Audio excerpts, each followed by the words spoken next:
satu ambil dari tokoh positif psikologi, Seligman, PERMA, berarti membangun positive emotion, engagement, relationship, menjadi fokus, relationship, kemudian meaning dan accomplishment. Accomplishment itu mengembangkan diri terus. Seperti Bapak Ibu hadir di sini, itu kan bagian mengembangkan diri ya.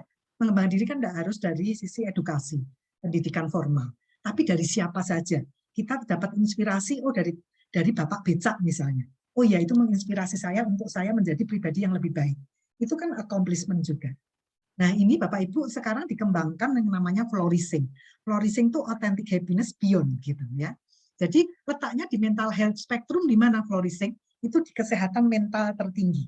Jadi kesehatan mental tertinggi itu namanya flourishing. Itulah tujuan positif psikologi yang dikembangkan dari authentic happiness tadi. Nah, dari tadi kita ngomong emosi. Tuhan kan menciptakan emosi negatif dan positif gitu ya.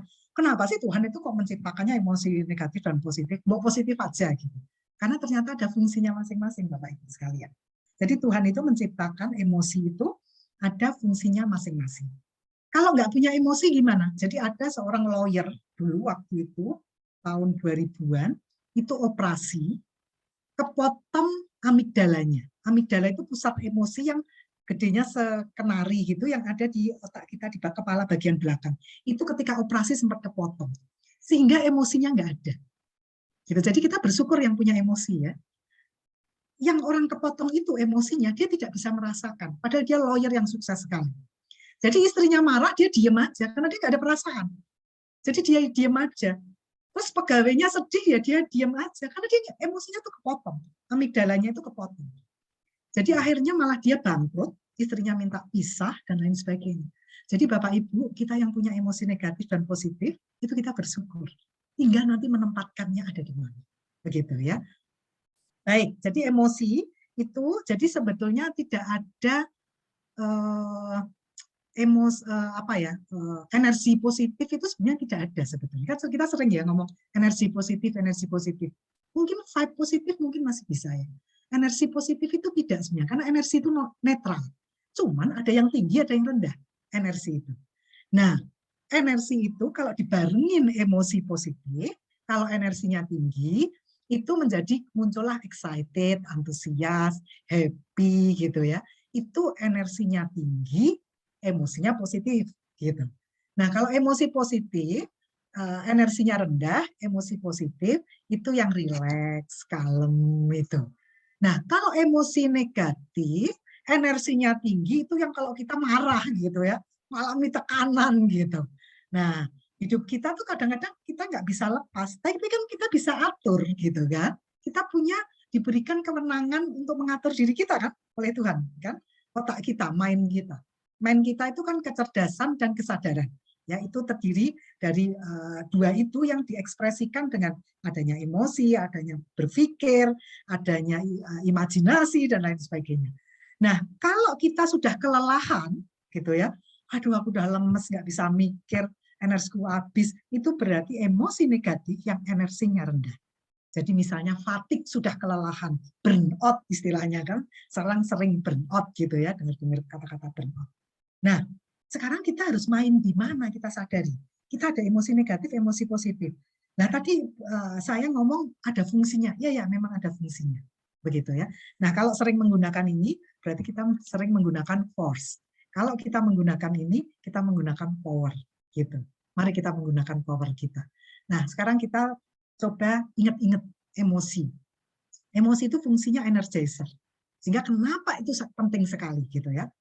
Emosi sebagai pembangkit dan mobilisasi energi. Itu salah satu fungsi utamanya. Nah, ini Bapak Ibu kalau kita lihat, kalau kita marah, gitu ya, kalau kita marah, itu menggerakkan kita untuk menyerang. Ya kan kemarahan menyerang secara verbal maupun menyerang secara fisik. Kan kita lihat contoh-contoh banyak ya akhir-akhir ini. Takut menggerakkan untuk menghindar atau lari. Takut terhadap COVID menggerakkan kita untuk menghindar. Takut kepada ular, takut pada anjing gila gitu. Itu menggerakkan kita untuk menghindar lari. Cemas mengurangi energi positif kita karena kortisol yang keluar. Jadi energi kita jadi habis begitu. Nah, kalau senang menggerakkan kita untuk melakukan sesuatu dengan semangat kan. Kalau cinta menggerakkan kita untuk mendekat. Ingat-ingat aja kalau waktu kita jatuh cinta Bapak Ibu sekalian. Kan kita pengennya deket-deket terus ya, pengen ketemu. Terus kalau mandi inget dia, makan inget dia gitu ya, di kamar sendirian inget dia gitu. Karena kita ingin dekat. Bayangin kalau kita cinta dengan kerjaan kita cinta dengan orang-orang di sekitar kita. Ya kan? Cinta itu kan ada unconditional love gitu ya. Bukan cinta bersyarat gitu ya. Itu kan kita bisa bangun begitu. Nah, emosi ini begitu penting dalam manusia, dalam diri manusia. Tapi ada memang fungsinya masing-masing, Bapak Ibu sekalian. Jadi jangan mereject semua emosi negatif, karena memang emosi negatif itu ada, cuman penempatannya ada di mana. Jadi fungsi emosi negatif, Bapak Ibu, itu adalah untuk menyelesaikan masalah yang perlu survive segera. Contohnya, COVID. Nah, itu Ibu Bapak kita perlu takut untuk menghindar kan, supaya kita tidak terkena. Juga ketika kita ketemu ular atau ketemu harimau misalnya, itu kita perlu emosi takut untuk lari. Nggak mungkin kita bilang, ih bagus ya kulitnya harimau gitu ya, atau macan itu kulitnya bagus, ular kayaknya dibuat untuk tas bagus. Nggak mungkin kita pakai emosi senang kan, kita nggak bisa survive gitu. Jadi emosi negatif itu diperlukan hanya untuk hal-hal yang terkait untuk kita survive gitu, untuk kita survive. Nah itu kita perlu. Misalnya kemarin ada yang begal ya, kemarin itu ada yang begal. Nah kalau dia senang, nggak mungkin dia menyerang kan. Yang kena begal itu kan dia bisa membunuh 2 orang kalau nggak salah ya. Itu kan dia marah gitu. Karena untuk menyelamatkan diri, dia pakai emosi negatif. Bukan dia bilang, ya ini kasihkan aja gitu ya. Barangnya dia kan tidak begitu, tidak pakai emosi positif. Karena dia untuk survive. Begitu. Cuman Bapak Ibu sekalian, emosi negatif, berita nggak bagusnya, itu kekuatannya 3 kali lipat daripada emosi positif. Contohnya, kalau kita sakit hati, kita marah gitu, kita benci gitu ya, itu bisa 1 minggu, bisa 1 bulan, bisa bertahun-tahun, mungkin bisa seumur hidup kita. Tapi kalau emosi positif, misalnya Ibu pergi ke pantai mana begitu ya, atau traveling ke kota mana, ke negara mana, paling sebulan. Setelah itu hilang gitu. Nah, oleh karena itu perlu membangun banyak emosi positif. Nah, lalu emosi positif itu gimana? Kalau emosi negatif itu menyempitkan perhatian kita, atensi kita. Benar nggak? Kalau ada ular, perhatian kita hanya ular aja kan? Nggak bisa mikir yang lain ya. Karena menyempitkan perhatian kita, atensi kita. Nah, kalau ini kita bawa terus, kita kan nggak bisa mikir yang lain. Oleh karena itu perlu kita letakkan gitu pada porsinya. Jadi kalau kita ketakutan, kita benci, kita sebel, kan kita didominasi pada di situ fokus kita gitu. Karena itu menyempitkan perhatian kita. Nah, bedanya dengan emosi positif itu melebarkan atensi kita, perhatian kita. Kalau kita senang, kita kan bisa mikir macam-macam kan? Oh, kita mau melakukan ini, melakukan itu begitu. Karena emosi positif itu punya fungsi untuk menyelesaikan masalah yang terkait dengan personal growth dan development. Kalau kita mau berdaya, kita mau berguna, kita mau bahagia, kita berbagi dengan orang lain, berarti banyak-banyak membangun emosi positif. Karena untuk kita bisa punya personal growth dan kita bisa develop diri kita. Itu banyak membangun emosi positif. Tapi ternyata emosi positif itu tidak datang dengan sendirinya, kita perlu bangun. Begitu, nanti kita ada tipsnya ya. Baik, jadi emosi positif itu dari konsepnya Frederickson. Kalau kita bangun emosi positif, kita kembangkan, kita bangun dengan terus-menerus, itu personal growth kita menjadi muncul dan kita lebih emosi positif kita jauh lebih meningkat lagi begitu. Jadi misalnya kita punya hobi ngelukis gitu, kita lukis di kanvas, oke kita kembangkan, kita bangun lagi, oh saya melukisnya di apa gitu ya, misalnya di kain baju, kita buat baju, kita buat apa, emosi kita kan positifnya lebih meningkat lagi gitu. Jadi kita perlu mengembangkan emosi positif ini. Jadi perlu ditambah lagi porsinya begitu. Nah, kehidupan itu saya senang quotes ini gitu ya. Ini sering saya pakai dan saya share juga di LH waktu itu. Kehidupan itu 10%. Tapi reaksi kita dengan apa yang terjadi itu sebetulnya 90% dalam kehidupan kita. Jadi yang penting itu adalah reaksi kita terhadap stimulus yang terjadi pada diri kita. Apa sih yang terjadi dalam kehidupan kita? Reaksi kita itu yang lebih penting, bukan kejadiannya. Karena kejadian yang sama, reaksi orang bisa berbeda-beda kan. Nah, itu yang kita perlu lakukan gitu ya. Jadi misalnya di dalam penjara yang sama, tapi bukan kejadiannya, tapi reaksi terhadap kejadian itu yang membedakan. Sama-sama di situasi yang sama, yang satu fokus pada lihat gambar yang indah, yang satu adalah jerujinya gitu. yang satu oke, bisa melihat ini. Tentu kepuasannya, tentu emosinya berbeda. Padahal itu menyumbang kepada kebahagiaan. Begitu kan? Jadi menyumbang kepada kebahagiaan. Mari sekarang kita lihat dampak happiness. Gitu. Apa sih dampaknya sebetulnya? Dampaknya banyak sekali, jadi saya nggak mungkin saya berikan satu ini banyak slide gitu ya, jadi saya ringkas saja. Yang pertama adalah fisik. Kenapa? Tadi nanti saya lihat di bawah, karena fisik ini menjadi perhatian kita, terutama kalau usia-usia yang senior gitu. Karena kalau kita diabetes misalnya, kalau kita punya diabetes, udah minum obat, kita olahraga, tapi begitu kita cemas, kita stres, gula darahnya naik. Gitu. Sehingga kita perlu mengatur mental kita. Nah, kalau kita lihat fisik misalnya, kita perlu membangun fisik kita. Nanti kita lihat ya. Kemudian relasi, artinya kalau kita banyak cinta di dalam diri kita, kalau ada orang yang tidak menyenangkan pun, itu kita tidak kena kok. Gitu. Oh itu masalah dia gitu, bukan masalah saya. Karena dia mempunyai melakukan itu gitu, tanggung jawab dia dengan Tuhannya gitu. Bukan tanggung jawab kok kita yang ambil alih tanggung jawabnya gitu kan, terus kita jadi sakit hati gitu. Jadi kita tidak mengizinkan hal-hal itu mengenai kita. Kalau kita bisa membangun emosi happiness dalam diri kita, kita banyak cinta kan di dalam kita, sehingga kita nggak mudah konflik dengan orang lain gitu. Misalnya begini, ada pernikahan terus kita nggak diundang, gitu ya, nggak diundang. Wah itu sakit hati gitu. Tapi kalau kita banyak cinta, ya kita mikir, oh mungkin dia kelupaan. Kan wajar aja kalau lupa. Mungkin undangannya salah alamatnya. Kan bisa macam-macam gitu. Ya jadi kita santai aja, karena di dalam diri kita penuh cinta gitu. Nah, kemudian kreativitas. Jadi kalau growth kan tadi untuk development tadi ya. Jadi banyak penemu-penemu itu justru sebetulnya ketika mereka itu nanti otaknya, osilasinya, frekuensinya adalah di alfa. Kreativitas banyak muncul. Jadi kalau kita happy itu sebetulnya kita banyak muncul kreativitas gitu. Karena ide-ide kayaknya perlu ini deh, perlu ini. Karena atensi kita kan lebih luas gitu kan. Kan didominasi emosi positif. Kemudian tidur lebih baik. Jadi lebih gampang tidur, tidurnya juga lebih nyenyak, gampang tidur juga. Aku mau tidur deh 10 menit, tidur bener tuh 10 menit. Gitu ya. Aku mau tidur di pesawat, tidur gitu. Nah, itu lebih mudah gitu. Karena kan dia lebih rileks gitu ya, hormon-hormon positif yang keluar. Kemudian menjadi produktivitas. Nah, kalau kita dengar sekarang ini lagi tren namanya hustle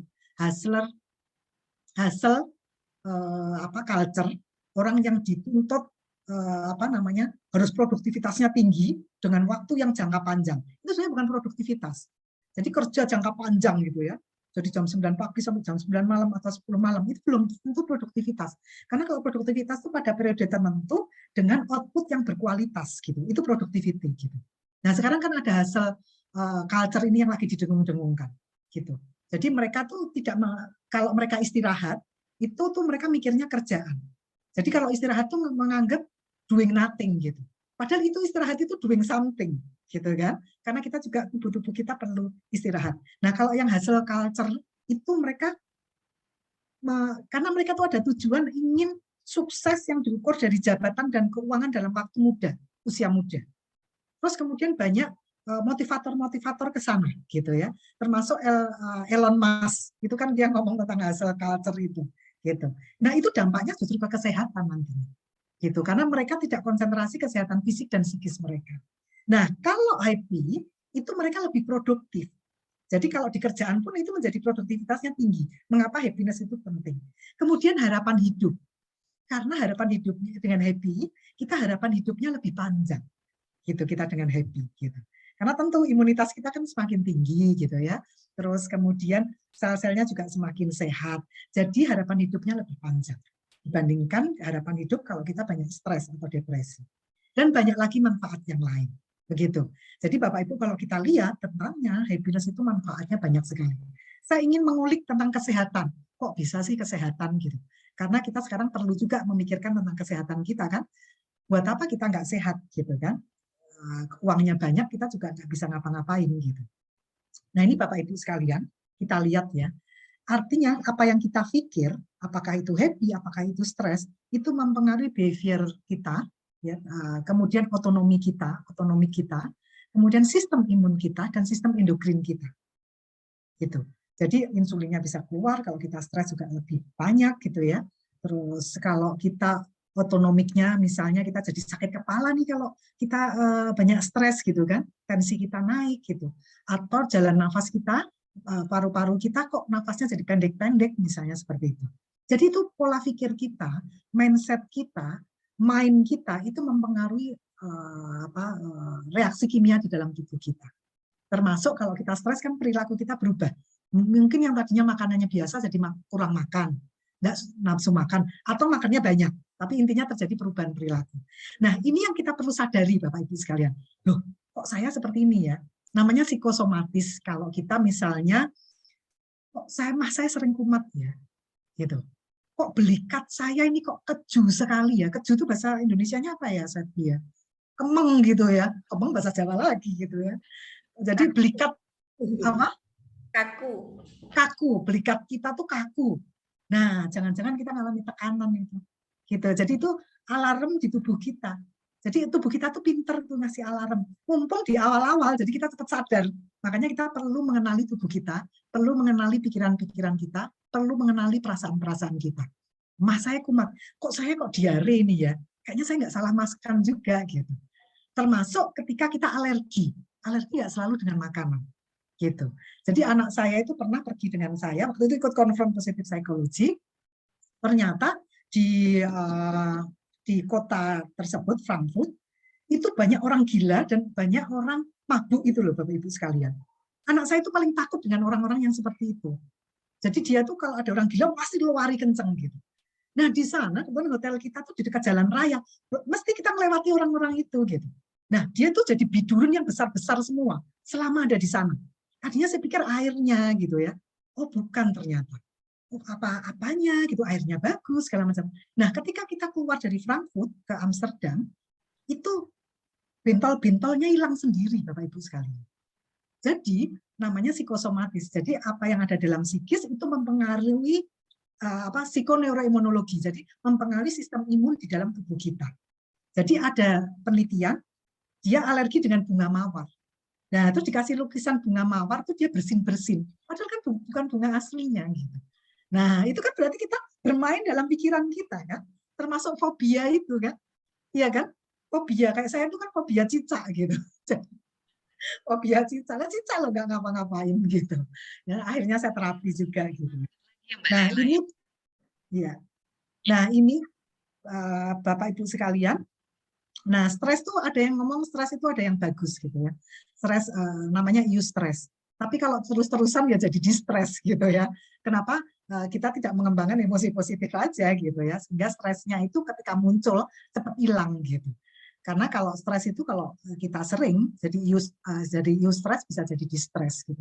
Itu yang membuat produktivitas kita keluar, memblok learning kita, kesehatan kita, energi kita juga turun gitu ya. Seperti itu. Kenapa? Reaksi dalam tubuh kita, reaksi kimia dalam tubuh kita seperti itu. Jadi sekarang rawatlah pikiran kita, gitu ya. Rawatlah pikiran kita. Kalau enggak akan terjadi seperti ini. Kita enggak kelihatan memang, tapi bagaimana itu proses secara biomolekuler di dalam tubuh kita, gitu. Nah, Bapak Ibu bisa lihat di jantung ritmenya. Kalau frustrasi itu heart rate-nya seperti itu. Tapi kalau kita dapat apresiasi, heart rate-nya seperti ini, gitu. Di dalam jantung kita. Jadi kita perlu membangun Bapak Ibu ya emosi positif tadi. Makanya happiness itu kenapa emosi positif itu menjadi penting. Selain tadi terkait dengan kepuasan hidup, meaning gitu ya, terus kemudian engagement tadi gitu. Nah, bagaimana cara membangun happiness gitu? Bagaimana cara membangun? Cara membangun happiness banyak, disesuaikan juga dengan kita gitu ya. Ini hanya beberapa contoh. Yang pertama Bapak Ibu mungkin perlu review diri kita. Diri kita masuk yang mana? Apakah kita di comfort zone? Karena di comfort zone itu seolah-olah kita aman, nyaman, tapi itu justru nanti memicu kita nggak happy, gitu ya. Karena kita nggak bergerak, kita tidak melakukan apa-apa, kita tidak berani bergerak. Apakah kita di zona ketakutan? Zona ketakutan berarti kita mau melakukan ini enggak lah, nanti ada ini, gitu. Jadi terus kita dipengaruhi oleh orang lain. Saya nanti kalau melakukan ini nanti orang lain itu akan menilai saya seperti ini. Jadi kita ketakutan gitu, nggak enak pandangan orang lain terhadap kita. Jadi kita nggak bergerak, kita pada zona ketakutan. Terus kalau melakukan sesuatu, enggak lah saya nggak bisa, enggak lah saya nanti terjadi seperti itu. Jadi excuse-nya tuh banyak gitu. Kalau mau melakukan sesuatu, ya bisa aja tidak terjadi karena kita banyak excuse gitu. Nah, kalau kita di zona learning, itu kita mulai bisa menyelesaikan masalah-masalah kita, menghadapi challenge, tantangan-tantangan gitu ya. Terus kita mengembangkan skill-skill kita baru. Terus kita comfort zone-nya kita pindah. Ayo kita lihat yang baru gitu. Itu kita learning, zona pembelajaran. Nah, kalau kita zona pertumbuhan, kita punya dream-dream yang kita ingin capai. Lah usia saya kan sudah 50, Bu, gitu. Usia saya 55 tahun. Ya kita kan dream itu kan bebas gitu ya. Justru kita harus punya banyak dream gitu. Karena apa? Membuat kita jadi happy, membuat kita menjadi optimis karena ada goal-goals yang ingin kita capai. Gitu, dengan walaupun dreamnya kita goals-goalsnya tiap orang bisa beda-beda. Kita bisa juga menemukan tujuan hidup kita. Nah, itu kalau kita masuk ke growth. Kita menemukan goals baru. Apalagi apa ya? Oh, saya goals-nya ini gitu. Nah, itu kita yang perlu bangun. Kita masuk di growth. Itu yang pertama kita evaluasi. Kita masuk di zona mana? Kalau kita ke zona comfort zone, majukan. Ya, pertama kita agak takut-takut, nggak apa-apa. Majukan lagi ke learning zone. Nanti ke growth zone. Nah, kalau ke zona ini, nanti sebenarnya itu banyak happiness. Karena itu berbagi kan. Tujuan hidup, gitu kan. Ada goals. Goals itu cara membangun emosi positif untuk masa depan. Nanti saya tunjukkan. Nah, kalau di COVID, ini kita juga bisa melihat ini. Zona pertumbuhan, itu adalah ini gitu ya. Kalau zona belajar, wah Anda mau dengerin berita yang jelek gitu. Yang buat saya cemas, itu zona belajar. Menyadari diri kita, berpikir kita, bertindak, itu di zona belajar. Kalau zona bertumbuh, kita sudah bisa mengapresiasi orang lain. Mencari cara untuk beradaptasi dengan perubahan. Karena hidup ini selalu berubah. Apalagi kita kan di revolusi industri 4.0 ini kan disrupsi kan. Nah, dengan adanya COVID, ini double disrupsi. Perubahannya cepat sekali. Padahal sebetulnya, itu dunia itu dari zaman dulu sampai sekarang ya berubah terus. Nggak pernah ada sama gitu. Jadi kalau kita mengharapkan setelah COVID itu menginginkan seperti dulu lagi, nggak bisa, dunia sudah berbeda. Gitu. Jadi ini yang kita harus bertumbuh, beradaptasi. Untuk bisa beradaptasi, kita pakai emosi positif. Gitu. Kan untuk growth tadi. Gitu ya. Nah, yang pertama kita perlu melakukan aktivitas fisik, jangan mager gitu. Mager sekali-kali boleh gitu. Nah, aktivitas fisik disesuaikan dengan usia dan minat gitu. Karena kan usia 50 tahun, 40 tahun, 30 tahun, 20 tahun tentu berbeda kapasitasnya.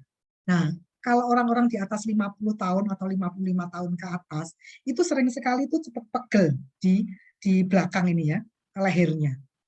Kalau kita stres, karena otot-otot kita udah kaku gitu ya. Makanya perlu digerakkan belakang ini supaya nggak kaku. Nah, olahraga juga dipilih, bisa nanti di Google dicari kalau usia sekian tuh olahraga yang bagus apa gitu. Jadi kita jangan memaksa gitu. Ya, mana yang cocok dengan usia kita dan minat kita. Misalnya sekarang lagi tren goes itu apa sih? Sepeda. Nah, saya termasuk yang tidak suka naik sepeda. Karena kalau naik sepeda itu saya tidak bisa menikmati, punggung saya kok jadi kaku gitu, lurus gitu ya.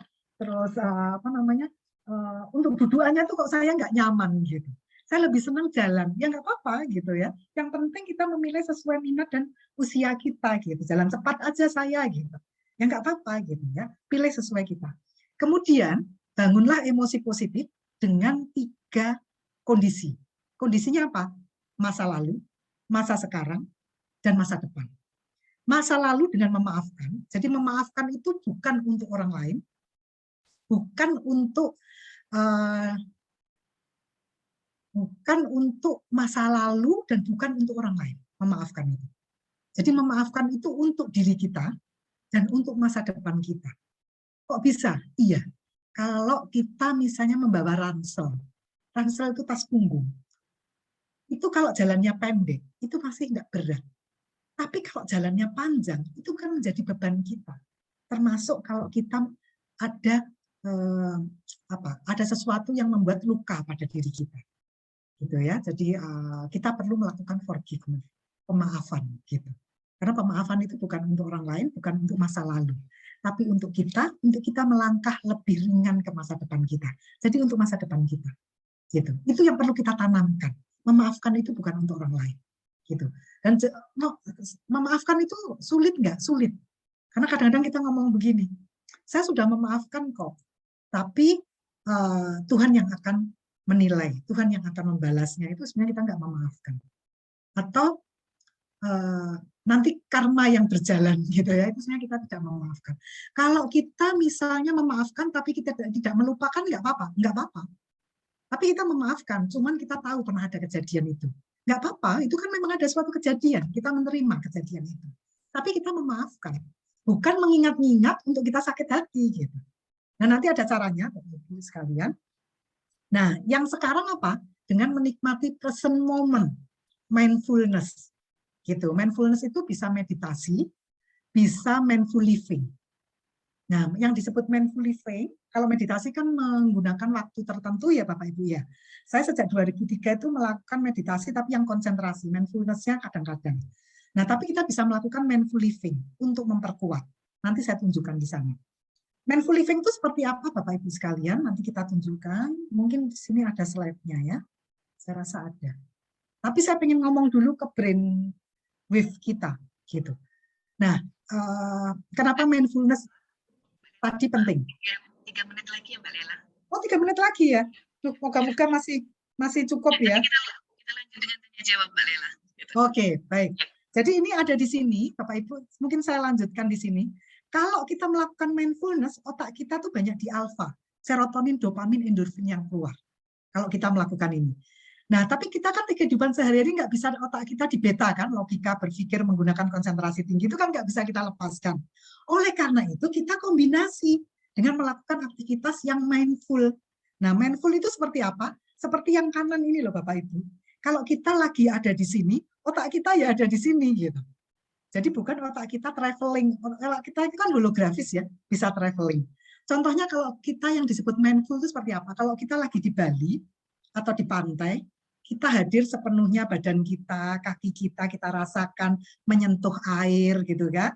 Kita lihat sunset-nya, sunrise-nya, itu namanya mindful. Makanya kalau kita pulang dari situ kok kita fresh ya, seger ya, karena hormon positif yang keluar. Nah, itu bisa dilakukan di harian kita gitu ya, Bapak Ibu sekalian. Kalau di positive psychology, mindfulness itu ada namanya positive mindfulness. Itu targetnya adalah authentic happiness. Begitu.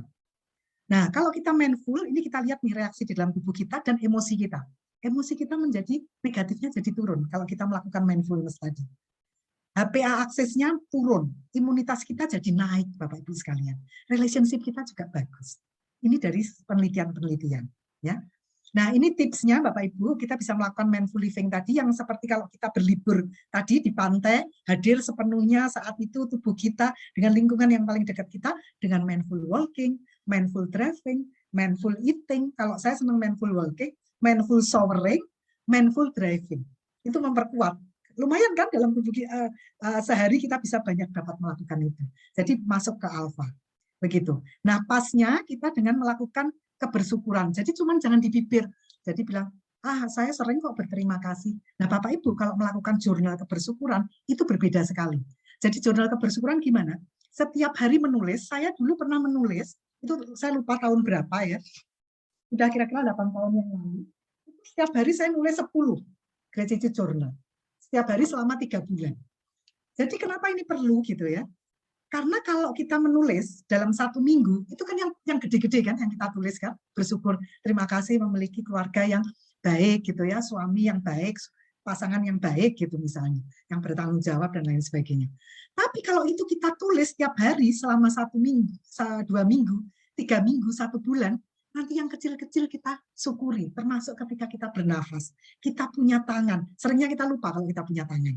Nah, kita bersyukur.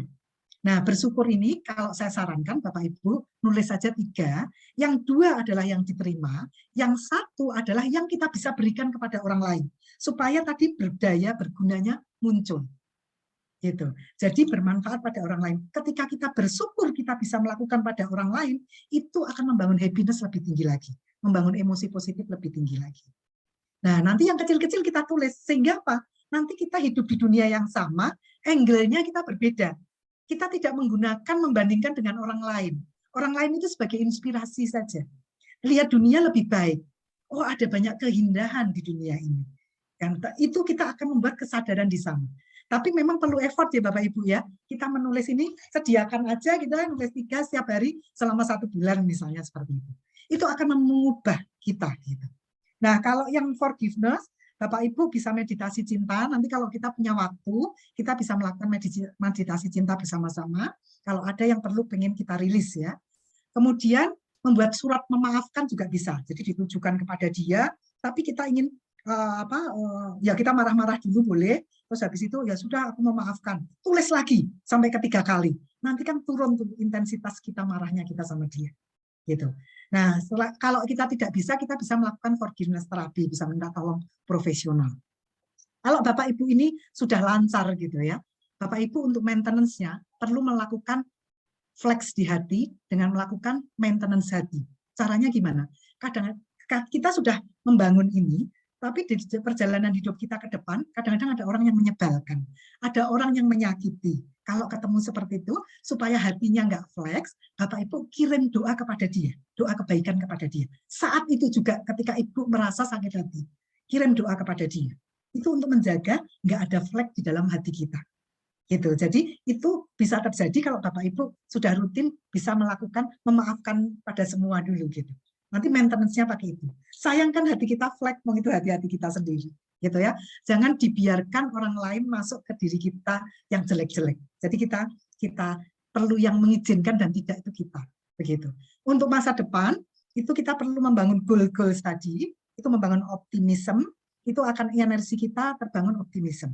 Jadi itu membangun emosi positif untuk masa depan, terutama goals baru gitu ya. Jadi jangan goals saja, tapi rencana aksinya apa tuh? Oke, kita aksinya apa? Nah, itu akan membangun resiliensi. Sehingga kita emosi positif kita terbangun. Beda dengan orang apatis kan? Kalau orang apatis hari ini sama besok itu sama saja. Wah, saya kan sudah pensiun, mau ngapain sih? Jadi hari ini sama besok itu cuma sekedar dijalani saja. Tapi kan bisa berguna, gitu ya. Bisa berdaya sebetulnya. Gitu. Nah, ini yang berikutnya, tips berikutnya, kita perlu melakukan work-life balance. Work-life balance itu ada 4, ada dunia kerja dan dunia kehidupan pribadi. Pribadi itu ada family, friend, dan diri kita. Jadi kita kadang perlu juga me time gitu ya. Me time orang beda-beda. Ini jadi ada waktunya balance. Balance itu bukan berarti ada 4, 25%, 25%. Enggak. Tapi disesuaikan dengan kebutuhan kita. Gitu ya waktunya. Dengan teman-teman kita sebulan sekali misalnya atau 2 minggu sekali. Kita perlu juga dengan diri kita sendiri. Misalnya kita melakukan spa, kita meditasi. Itu kan sebetulnya me time. Kita kalau yang muslim misalnya sholat itu kan me time juga gitu ya. Dan involvement-nya balance gitu. Jadi keterlibatannya itu kita balance. Jadi ketika kita dengan diri kita, ya kita jangan mikirin yang lain dengan diri kita. Ketika kita dengan keluarga jangan mikirin lain. Nah, itu kita perlu latih. Nah, ketika kita bisa 4-4-nya balance, nah kalau kita bisa puas, berarti kita tuh work-life balance kita itu jalan. Gitu. Nah, ini aspeknya ada 3 itu. Itu kita perlu bangun untuk happiness kita bisa kita kembangkan terus. Begitu Bapak Ibu sekalian. Nah, juga ada beberapa tools, cuman mungkin ini ya, saya ininya aja yang penting. Bapak Ibu bisa menemukan gini, menemukan aktivitas itu yang fit dengan interest kita, nilai-nilai kita, dengan kebutuhan kita, dan difitkan juga dengan strength dan lifestyle kita. Itu cari aktivitas yang seperti itu. Nah, itu akan cepat membangun happiness kita. Dan akan membuat kita juga berdaya dan berguna pada orang lain. Karena ada strength-nya, tapi sesuaikan dengan lifestyle kita. Gitu. Jadi boleh juga ketemukan dengan komunitas yang cocok untuk kita bisa melakukan itu. Sesuai interest kita, nilai-nilai kita, kebutuhan kita, strength kita, dan lifestyle kita. Kita perlu menemukan ini. Gitu ya. Ini karena waktunya kita pendek, jadi ini cuma contoh-contoh saja. Dan jangan lupa paksa diri kita tersenyum setiap hari. Nggak ada alasan, loh, buat apa senyum kayak orang gila, gitu ya. Nah, paksa aja senyum karena nanti akan mempengaruhi hidup kita. Percaya saja. Jadi keluar rumah, ketemu daun kita senyum aja, gitu ya. Ketemu kucing kita senyum, ketemu anjing senyum. Nanti berbeda. Nanti ketika ketemu orang, misalnya frontliner di suatu counter HP misalnya. Nanti orangnya mukanya nggak enak, melihat kita senyum, dia akan berbeda. Orang akan bereaksi berbeda dengan kita. Paksa aja senyum. Nah, untuk tekniknya ini bisa lihat, karena kita nggak punya waktu, bisa dilihat di YouTube saya, di seri 3-5 itu untuk membangun emosi positif. Pendek-pendek ini 15 menit, tapi ada tips-tips praktisnya. Gitu. Silahkan aja kalau ingin mengembangkan. Penyesalan masa lalu dan ketakutan masa depan adalah pencuri kebahagiaan masa sekarang. Begitu ya. Jadi kita perlu berdaya, berguna, dan bahagia supaya kita hidup bahagia selamanya. Tapi perlu diupayakan tadi. Begitu. Baik, silakan kalau ada pertanyaan, monggo, silakan. Terima kasih. Semoga ada yang bisa diambil manfaatnya di sini ya. Matur nuwun, karena yang menyelenggarakan dari Salatiga, jadi saya bilang matur nuwun. Sami-sami Mbak Lela. Ya, mungkin bisa di-close terlebih dahulu share screen-nya.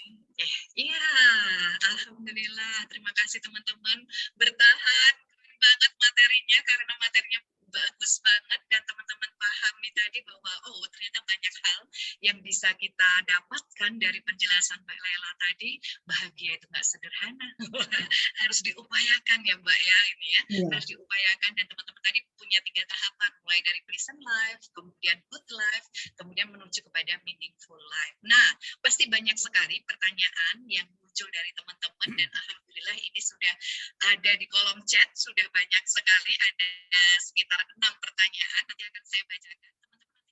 Iya, Septi suaranya menggema apa di saya aja ya? Oh, menggema ya Mbak ya, halo? Iya, agak kecil menggema.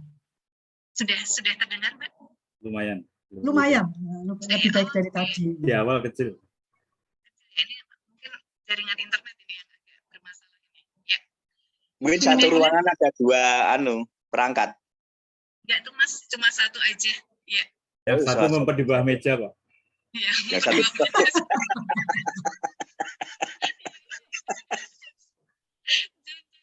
Langsung saja saya akan membacakan pertanyaan ya Mbak. Sudah terdengar ya Mbak ya suara saya? Kecil sih, tapi saya coba konsentrasi ya. Saya coba konsentrasi. Tapi jelas kok Dek Septi. Jelas, ya. Ya. Dan jangan lupa pertanyaan ada hadiahnya ya. Nanti setelah ini kita akan berbahagia bagi-bagi gitu ya, bagi-bagi hadiah. Ya, yang pertama dari Mbak Andriani Mongi, mohon penjelasan Mbak tentang transfer psikologi yang bisa kita lakukan. Itu bagaimana? Terima kasih. Satu dulu Mbak, silahkan. Saya boleh ulang ya. Terkait apa transpersonal psikologi? Ya, transfer koneksi saya nih. Bersalah. Bisa diulang, Septi? Mbak Novi tanya apa tadi? Mohon penjelasan tentang transfer psikologi, Mbak. Transfer psikologi. Ya. Transpersonal psikologi ya? Iya. Oke. Transpersonal psikologi itu lebih deep, lebih dalam daripada yang kita bahas bersama-sama. Jadi kalau transpersonal psikologi kan transpersonal gitu ya, transpersonal. Jadi di atas personal, beyond ego. Jadi kalau manusia itu kan ada egonya. Nah kalau transpersonal itu beyond ego. Jadi beyond ego. Jadi ego itu kan ada ego yang terluka gitu ya, ego yang terluka. Ada egonya yang bulat. Nah kalau transpersonal itu di atas personal, di atas ego. Jadi egonya itu memudar. Jadi egonya itu memudar. Nah, kesadarannya itu masuk pada super consciousness. Jadi kalau kesadaran itu ada unconsciousness, ada subconsciousness. Sering kan perilaku-perilaku kita itu tidak disadari, itu subconsciousness. Ada yang consciousness yang kita sadari, ada yang super consciousness. Nah, transpersonal itu mainnya kesadaran ke super consciousness. Jadi egonya pudar. Nah, semakin pudar egonya, semakin tidak dipengaruhi oleh di luar dirinya. Gitu. Jadi kan kita biasanya terpengaruh dengan panca indera ya, Mbak Novi ya. Jadi kalau misalnya ada orang yang ngomong gini kan kita dengar gitu ya, gak enak nih, kan mempengaruhi kita gitu. Nah, kalau yang transpersonal semakin dia tinggi, semakin tinggi, itu kan level-levelan juga ya. Super consciousness itu level-levelnya juga tinggi. Nah, itu panca indera itu cuma sebagai pintu, tidak mengkode, tidak memaknai. gitu. Sehingga kalau ada orang ngomong, oh oke, ya sudah, gitu, tidak kena ego dia, karena egonya mulai pudar. Wah, itu enak sekali. Nah, itu transpersonal itu kebetulan penelitian saya di awal, interest saya sebetulnya awalnya adalah transpersonal, kemudian ke integral psikologi, baru positif psikologi, karena tiga ini saling terkait. Tapi kalau transpersonal lebih dalam, kalau untuk mengembangkan tidak lain dan tidak bukan, itu adalah self focus, masuk ke diri kita. Itu self focus itu bisa macam-macam, bisa pakai meditatif gitu ya. Kalau yang muslim itu meditatifnya itu kan bisa sholat, bisa itikaf, bisa dzikir yang dzikir lidah. Dzikir itu kan ada 6 level. Ya, 6 level. Pakai level yang kedua itu bisa untuk mindful, untuk ke dalam diri kita.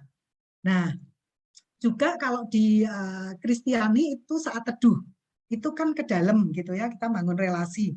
Nah, itu melakukan inner journey ke dalam. Jadi kalau transpersonal itu masuk ke dalam diri kita, inner journey gitu. Jadi memang ke spiritual. Jadi mereka ke spiritual, ke super consciousness begitu. Nah, itu akan di luar diri kita tidak mempengaruhi. Misalnya gini aja lah, kita misalnya kalau kita di negara lain, orang itu marah-marah, pakai bahasa aslinya yang kita nggak paham, kita nggak sakit hati kan? Kita nggak ngerti kok, karena kita nggak memaknai. Nah, orang-orang itu yang di super consciousness, panca indera kita itu memfungsikan seperti pintu saja, masuk aja ya sudah, gitu. Jadi dia tidak ngenain karena egonya sudah pudar. Nah, untuk ego pudar itu dia masuk ke dalam. Makanya Einstein itu mengatakan ilmu yang paling tinggi adalah mengenal diri sendiri. Bukan mengenal apa kekuatan saya, emosi saya apa, enggak, yang inner journey tadi. Karena tokoh-tokoh besar, penemu-penemu besar itu banyak melakukan inner journey. Jadi perangkat apa namanya? Perangkat pengetahuan itu sebetulnya ada 3. Otak itu apa? Kognitif kita atau apa? Akal kita itu cuma 1 perangkat. Jadi ada 2 perangkat lain, gitu. Yang satu ini banyak dipunyai oleh penemu-penemu besar. Yang ketiga itu karena cahaya, gitu ya. Jadi inner journey. Jadi transpersonal itu beyond personal, beyond ego, karena egonya mulai pudar.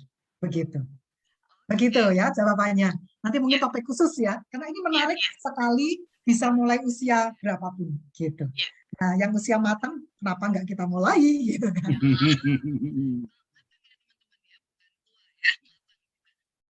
Oke, saya akan share dulu, mungkin biar begitu ya. Jelas. Ini Mbak, untuk yang kedua Mbak, ada pertanyaan. Ini Bu Laila, izin bertanya, memaafkan tapi tidak melupakan, apakah ini memaafkan?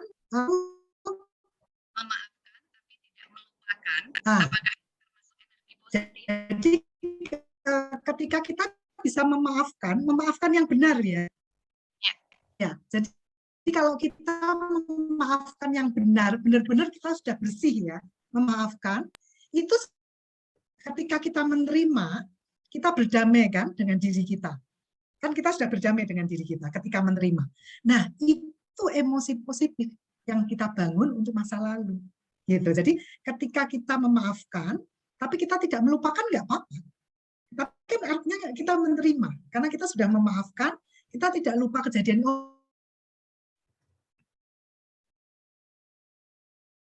apa-apa, ketemu orangnya ya saya bisa pelukan gitu. Karena itu kejadian dulu, dia mungkin juga punya alasan waktu itu. Jadi kita menerima saja gitu. Nah, kalau kita menerima dan kita sudah memaafkan, kita bisa berdamai dengan kita, itu kita membangun emosi positif pada masa lalu. Begitu Sakti. Tadi Mbak siapa tadi yang tanya ya? Mbak Widya Arya tadi. Begitu. Ya. Terima kasih. Ini lanjut lagi pertanyaannya Mbak. Sebentar. Nah, dari Mbak Fatimah gitu ya, dari Mbak Fatimah Az-Zahra. Oke. Ibu mohon penjelasan lebih lanjut tentang kontribusi spiritual pada kebahagiaan. Banyak yang bilang tidak bahagia itu kurang iman. Nah, bagaimana secara saintifiknya dari psikologi positif? Terima kasih. Ya, tadi saya sampaikan di kebahagiaan tadi, spirituality kan menyumbang kebahagiaan tadi ya. Tapi jangan gini, spirituality dengan religiosity itu berbeda. Spirituality itu lebih kepada esensi dari religi. Jadi kalau spiritualitas itu esensi dari religi. Gampangnya begini, agama kan ada macam-macam ya. Nah, agama itu saya gambarkan seperti minuman. Kan minuman itu ada macam ya, ada es jeruk, ada teh hangat, ada es campur begitu kan. Nah, agama itu seperti minuman. Ini analoginya ya. Nah, kalau spirituality itu apa? Jadi kalau religi itu seperti itu, spirituality itu apa? Nah, kita minum itu sebetulnya kan untuk menghilangkan kehausan kita. Cuman kita senangnya yang apa gitu kan? Oh, senangnya kita es jeruk, oh es campur begitu. Nah, sama kita ingin menghilangkan kehausan kita dengan minuman itu. Sama dengan kita. Esensinya apa minuman itu? Berarti air kan? Sebetulnya air. Nah, ketika kita beragama, kita sebenarnya esensinya itu spirituality itu. Gitu. Kita menemukan itu. Jangan sampai minuman kita belum habis, tapi kita udah ngomong minuman orang lain nggak enak. Tapi kita belum habis loh minuman kita. Jadi fokus saja sama minuman kita habisin, kita supaya merasakan supaya kita tidak haus, sehingga nanti kita bisa muncul kebahagiaan. Karena kebahagiaan juga menyumbang spirituality juga menyumbang kepada kebahagiaan. Nah, spirituality itu bisa dilalui melalui agama dan tidak melalui agama. Tadi kan spirituality bisa kebersyukuran, terus juga bisa berbagi kepada orang lain, gitu kan? Itu bisa melalui agama dan tidak. Tetapi agama itu mengajari cara-cara untuk mencapai spirituality sebetulnya. Tapi spirituality sendiri bisa dicapai melalui agama dan tidak agama. Tapi agama sudah mengajarkan sebelumnya. Oh, caranya seperti ini, seperti ini. Fokus saja ke dalam, jangan fokus keluar, gitu. Jadi jangan fokus keluarnya, tetap fokus ke dalam, begitu. Jadi benar, spirituality itu memberikan kontribusi kepada kebahagiaan. Cuman difahami spirituality itu berbeda dengan religi. Religi itu cuma cara mencapai spirituality, jadi mengajari cara-caranya, begitu. Jadi spirituality itu ujungnya sebetulnya adalah cinta, unconditional love. Jadi memang tidak ada kata yang sepakat gitu ya, bahwa spirituality itu apa gitu. Itu belum ada kesepakatan di dunia ini. Tetapi yang ada yang sudah sepakat adalah spirituality itu adalah love, gitu, sayang. Makanya semua agama kan cinta kan, semua agama kan cinta. Terus sayang gitu ya. Kalau yang di Muslim itu kan melakukan apa-apa sudah Bismillahirrahmanirrahim kan, yang Maha Pengasih Maha Penyayang. Karena itu sebetulnya spirituality.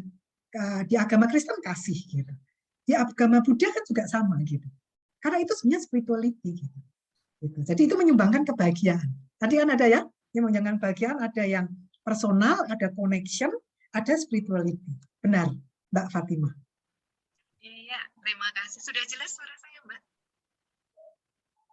Oke, saya lanjut ya. Saya lanjut untuk pertanyaan berikutnya. Itu dari Mbak Wahyu Aulia. Ya, dari Mbak Wahyu Aulia. Ibu Laila, saya izin bertanya, bagaimana ya cara agar kita tidak lebih memfokuskan kebahagiaan dari dalam diri kita, pada lingkungan saat ini sering membuat kita stres dan kurang bahagia. Karena kan tadi persentase kontribusi lingkungan ke kebahagiaan kita hanya 10% saja kira-kira. Iya. Iya. Nah, itu memang penting kita menyadari. Yang penting pertama kita menyadari, oh ternyata lingkungan itu 10% gitu. Kalau kita ingin bahagia gitu ya. Mempengaruhi untuk membangun kebahagiaan itu kurang lebih 10% gitu. Yang perlu kita tingkatkan 40%. Caranya gimana? Tadi itu cara-caranya itu adalah membangun emosi positif tadi. Yang kita bisa melakukan mindfulness, lakukan itu aja. Kemudian masa lalu kita memaafkan.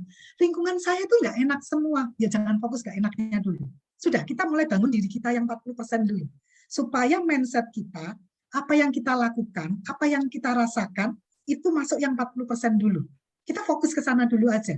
Sementara diabaikan dulu, oh ini orangnya nggak enak, ya sudah itu tanggung jawabnya dia nggak enak gitu. Tapi ngenain saya, ya sudah saya bangun emosi positif saya. Supaya nanti saya puas dengan hidup saya. Saya ingin melakukan sesuatu pada dia. Kalau perlu orang yang nggak enak itu kita tolong. Nanti kalau kita tolong, dia akan berbeda loh sama kita. Kitanya sendiri juga tidak membuat yang dia tidak enak itu tidak masuk ke dalam diri kita. Ya cuman kita tahu, kita antisipasi aja. Kalau dia suka melakukan ini, ya kita antisipasi saja. Tapi step-stepnya itu tadi, Mbak siapa tadi ya? Mbak Wahyu Aulia. Ya. Wahyu Aulia. Kita perlu melakukan itu. Jadi membangun tadi. Jadi bisa membangun masa lalu, masa depan, dan masa sekarang. Kita fokuskan diri kita ke situ. Mulainya kan agak sulit tuh biasanya, karena kok kayaknya banyak. Nah, kebersyukurannya jangan lupa. Kebersyukuran itu banyak ditulis tadi. Yang masa lalu itu kan kebersyukuran dan memaafkan ya. Jangan lupa membuat jurnal kebersyukuran. Nanti akan berbeda gitu ya. Memang mulainya akan agak berat tuh di awal. Tapi kalau kita konsisten dan kita melakukan terus, itu akan berdampak kepada diri kita dan orang di lingkungan kita gitu. Kalau nanti saya tambahin, kalau saya biasanya saya putus dengan jantung saya dengan jantung dia, saya melakukan visualisasi, saya potong itu di transpersonal gitu ya. Nah, tapi dengan melakukan tadi tips-tips tadi, terus melakukan aktivitas yang membangun emosi positif kita, terus melakukan work-life balance, ada dengan diri kita luangkan waktu dengan diri kita. Apa ya yang membuat saya senang melakukan sesuatu? Tadi tips-tips tadi, materinya itu saya share ke panitia. Nanti bisa mungkin dibaca-baca lagi, atau juga lihat YouTube saya tadi, Mbak. Tapi yang penting dilakukan, gitu. Yang penting dilakukan. Sedikit-sedikit nggak apa-apa, tapi konsisten kita lakukan. Dulu saya awalnya juga seperti itu, gitu ya. Awalnya, oke, saya bangun ini, gitu. Nah, nanti dibangun aja, gitu. Step by step yang di tips tadi, itu dibangun aja. Ya, nanti akan mempengaruhi, karena begini. Kalau kita ingin mengubah lingkungan kita, ubah dulu diri kita. Itu yang perlu.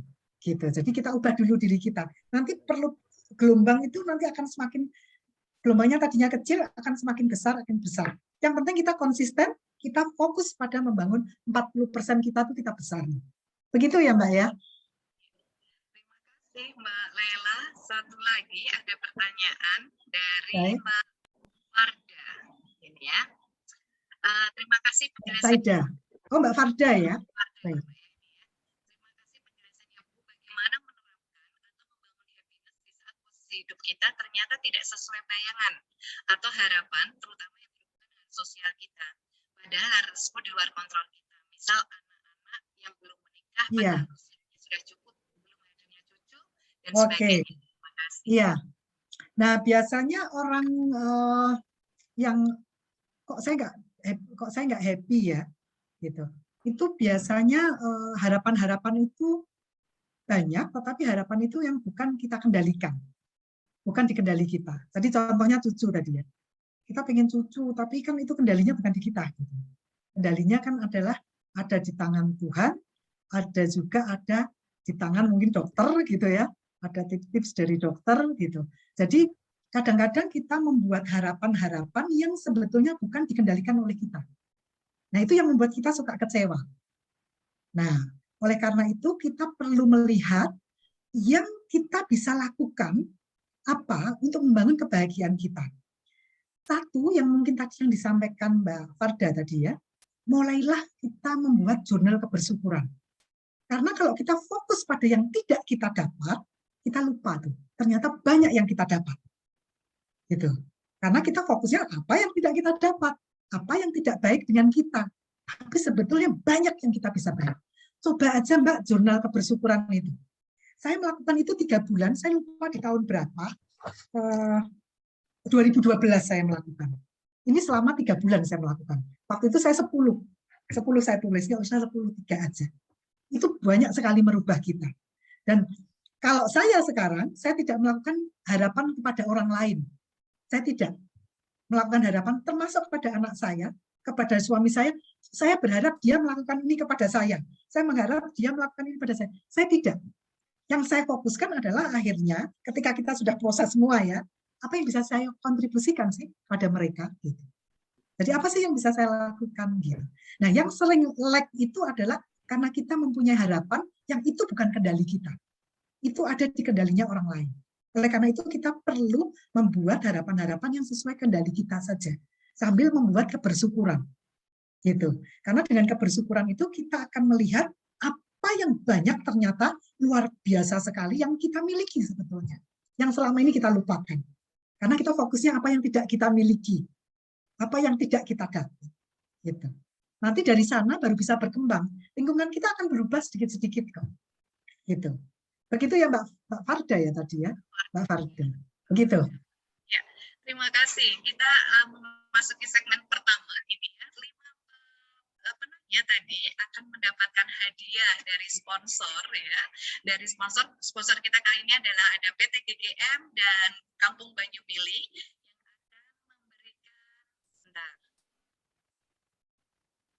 yang memberikan hadiah voucher Indomaret. Nah, voucher Indomaret sebanyak 5 voucher nantinya kita akan bersama-sama di sini. Senang banget ya dapat voucher Indomaret, A-nya adalah Rp100.000 ya, Rp100.000. Sebentar saya ambil dulu gambarnya untuk voucher Indomaret. Sabar. Ini dia. Yes. Kita akan masuk. Teman-teman akan mendapatkan, sambil Mbak Laila istirahat sebentar. Pertanyaannya banyak banget, dan ini dia. Ini adalah kita untuk 5 penanya. Kebetulan 5 penanya ini di luar kota Salatiga semuanya, sehingga akan mendapatkan voucher Indomaret A100.000. Terima kasih ya. Berikutnya kita ada 5 penanya lagi. Waktu akan saya tambahkan jadi 30 menit, jadi 11.30 kita akan selesai untuk bisa menyelesaikan pertanyaan ini, dan teman-teman pasti banyak banget yang pengen melanjutkan sesi Mbak Laila ini, nanti kita agendakan ya. Berikutnya kita akan mendapatkan voucher dari Kawan Lamu ya, dari Kawan Lamu makanan Padang Rp100.000 juga.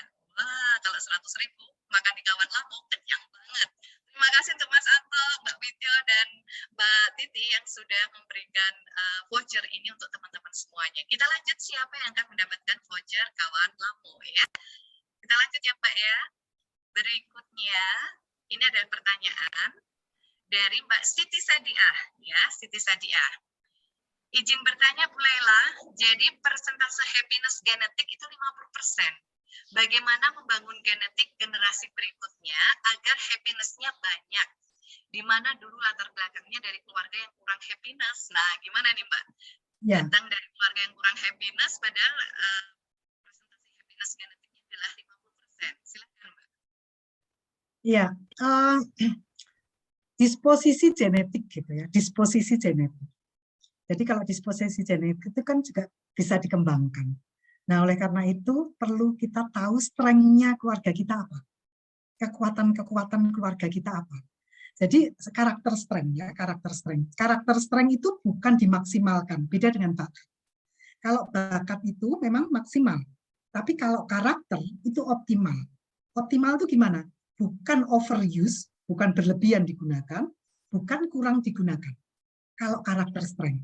Loh kok bisa? Iya. Karena kalau misalnya orang kreatif gitu. Saya kebetulan karakter strength saya nomor 1 kreatif, nomor 2 love of learning, kemudian Z, curiosity, terus apa ya saya lupa, ada beberapa berderet-deret gitu. Karena semua orang itu juga ada itu gitu. Tinggal mana yang lebih tinggi gitu. Nah, itu kalau saya tadi creativity ya. Kalau creativity kalau saya overuse berlebihan, itu saya jadi eksentrik. Eksentrik perilaku saya. Eksentrik pakaian saya, Septi saya pakainya eksentrik nggak nih? Kalau eksentrik berarti saya overuse loh, gitu. Ini karena karakter kekuatan karakter atau namanya disebut signature strength atau karakter yang mendominasi kita gitu ya, yang paling tinggi paling dominan.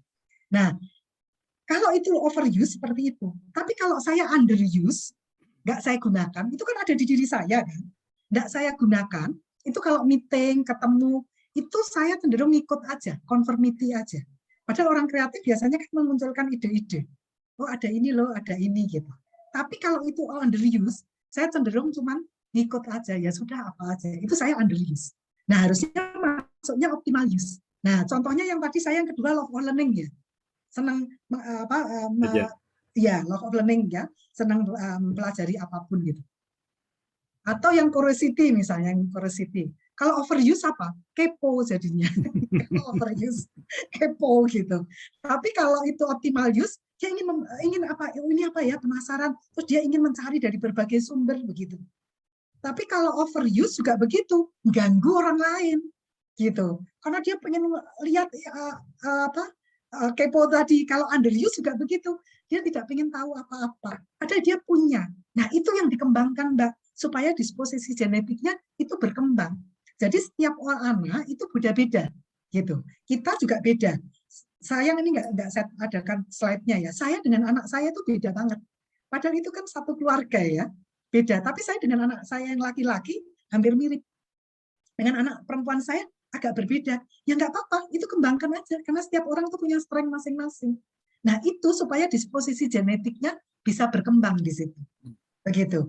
Walaupun secara alami, jenis-jenis karakter strength tadi ada berhubungan dengan apa. Misalnya yang punya saya tadi, itu secara alami kalau saya menggunakan optimal use berhubungan dengan happiness. Jadi waktu orang tua saya lulus SMA, SEPI dulu, itu bisnis orang tua saya itu jatuh semua. Gitu, jatuh semua.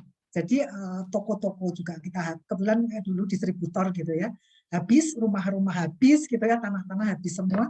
Tapi keluarga kita tuh santai aja itu, gitu, nggak ada apa-apa. Ya apa yang bisa dilakukan? Karena ternyata karakter strength-nya tuh dioptimalkan, gitu ya. Apa yang bisa dilakukan gitu? Karena ternyata secara alami hubungan dengan happiness. Tapi partner bisnis ayah saya waktu itu anaknya kena narkoba 3 orang, gitu. Jadi itu yang kita bisa kembangkan. Kembangkanlah strength di keluarga kita. Karakter strength-nya apa?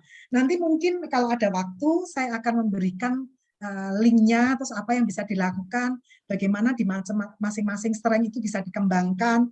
Itu sudah disiapkan di psikologi positif sebetulnya. Gitu. Jadi itu bisa kita kembangkan. Kalau kita punya anak kecil, kita gimana sih mengembangkan dengan karakter strength kita? Kalau dengan anak kita, itu setiap karakter bisa menggunakan beda-beda, dan itu karakter kita berkembang terus, karakter positif kita, gitu. Nanti itu bisa dikembangkan di situ, gitu ya. Banyak yang bisa kita kembangkan. Jadi jangan khawatir ya, masih bisa dikembangkan, gitu Mbak. Jadi itu sangat memungkinkan ya. Oke, lanjut ke pertanyaan berikutnya Mbak. Ini adalah dari Mbak Nana, ya, dari Mbak Nana. Tanya Bu, bagaimana melatih diri agar lekas move on ketika berada dalam posisi emosi negatif ke positif, terutama saat menghadapi anak-anak yang tidak sesuai dengan harapan. Nah, gimana nih Mbak? Ya, ini berarti relasi kita dengan anak gitu ya. Ya, nah, kadang-kadang kita juga defisit mindset gitu. Itu yang terjadi Seligman yang mendirikan positif psikologi, itu inspirasinya justru dari anaknya yang umur 5 tahun ketika dia mendirikan psikologi positif. Jadi waktu itu kejadiannya yang memicu dia, waktu mereka main di halaman, terus rumput kayak model rumput-rumput gitu loh, itu disebar-sebar sama namanya anak kecil itu kan suka-suka seperti itu. Nah, si ayahnya itu ngomel aja gitu. Si anak itu ngomong apa? Dia ngomong, ayah, aku tuh umur 5 tahun, ketika aku umur 3 tahun atau 4 tahun, aku sudah berjanji dengan diriku untuk aku tidak mengeluh. Tapi kenapa ayah yang sudah tua itu kok sering ngomel-ngomel terus gitu. Nah, di situ si Seligman itu, anaknya namanya Niki ya, dia kaget gitu. Loh, aku kok selama ini fokusnya pada kekurangannya Niki ya? Kok aku nggak melihat kelebihan Niki ya? Niki ini ternyata punya kelebihan sosial skill kan, baik ke interpersonal skill, baik ke internal dirinya maupun ke orang lain. Kenapa aku nggak fokus pada kekuatannya dia? Yang dia nggak kuat, misalnya di sekolah, nilainya sedang-sedang aja ya sudah nggak apa-apa, karena itu memang nggak matematika misalnya. Dia nggak terlalu kuat. Tetapi kekuatannya dia, itu yang aku kembangkan. Gitu. Nah, kadang-kadang kita tuh defisit mindset. Defisit mindset, terus ketika kita ngomong sama anak kita, itu kita jarang mengapresiasi. Gitu. Yang ada adalah kita mengeluh, atau ngomong, kamu kurang ini, kamu kurang itu, atau mengeluh. Coba sambil kita evaluasi ya, waktu itu adik saya evaluasi dalam 1 jam, karena dia waktu itu punya anak kecil, dalam 1 jam, itu lebih dari 10 keluhan dia muncul. Entah itu yang terucap maupun cuma, aduh, gitu. Itu muncul 10 kali. Gitu. Nah, dia melihat kekurangan anaknya dia. Nah, itu memang pola asuh kita memang di Indonesia itu banyak defisit mindset.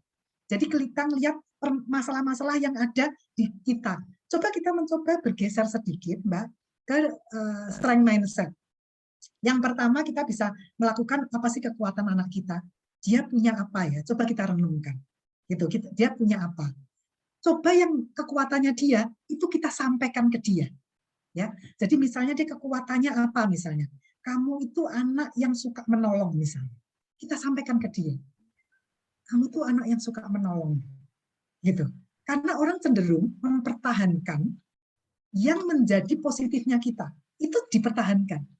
Nah, kalau kita bisa menemukan itu, kita sampaikan, itu akan strength-nya dia akan berkembang.